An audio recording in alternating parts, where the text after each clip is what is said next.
Bonjour Florence Reuter. Bonjour. C'est le Belgo Festival en ce moment dans votre commune de Waterloo. Ce soir, un hommage à Jacqueline Beer qui se produit à la salle Jules Bastin. Est-ce que vous serez là?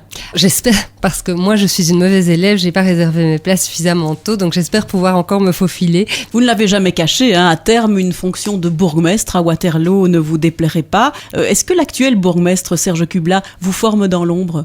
Me former dans l'ombre, c'est beaucoup dire, mais je dirais qu'on est proche. Et puis moi, j'ai toujours dit que j'avais le temps. Moi, je suis pas pressée. Je veux faire les choses calmement. Je veux les faire bien. Moi, je suis pas avide de pouvoir. J'ai toujours dit qu'une implication au niveau local m'intéressait, mais pas forcément en tant que bourgmestre à tout prix. J'ai envie de m'appliquer dans ma commune parce que je trouve ça important, et puis c'est le niveau de pouvoir où on est le plus proche des gens. Donc c'est ça qui m'intéresse. Mais maintenant, que ce soit conseillère, échevine ou bourgmestre, si ça devait arriver, on verra, je suis pas pressée. Et donc avec Serge, les choses sont bien claires. On fera équipe en 2012, puis on verra. Mais vous risquez d'être celle qui récolte le plus de voix. Mais on verra. Moi, voilà, hein, si on m'avait prédit que je serais élue à cette élection-ci, moi je mettais beaucoup de doutes. Il y a beaucoup de monde qui me disait mais oui, ça ira tout seul. J'étais quand même dernière de liste, c'était pas simple. Et puis voilà. Voilà. Et aux dernières élections régionales de juin, vous avez récolté 14 000 voix. Vous dites que ces voix, vous les avez récoltées notamment sur le terrain, en parlant beaucoup aux gens sur les marchés. Et vous expliquer que finalement ce qui manque aux gens, c'est la confiance. Ils n'ont plus la confiance dans la classe politique. Vous l'avez beaucoup ressenti. Oui. Comment est-ce que vous pouvez rétablir, vous, Florence Reuter, cette confiance?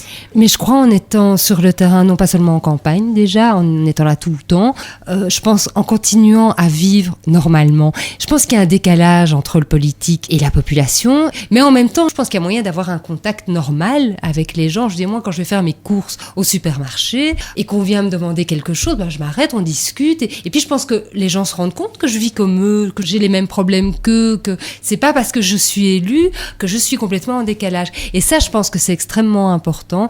Et puis, je pense qu'encore une fois, l'image qu'on donne de la politique dans les médias n'est pas très reluisante.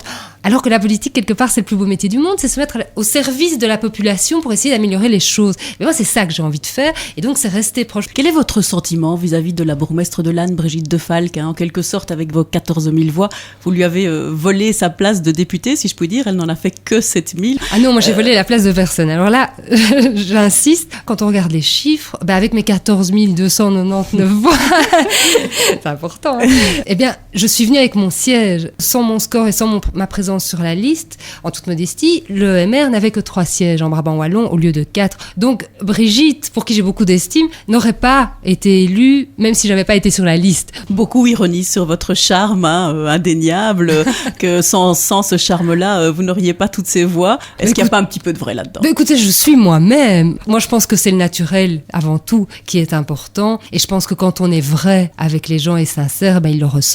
Donc voilà, maintenant on peut appeler ça comme on veut. Mais bon, je vais pas changer juste pour faire plaisir à certains qui trouvent peut-être qu'il y a un peu trop de charme là-dedans. Merci Florence Reuter, à demain. À demain.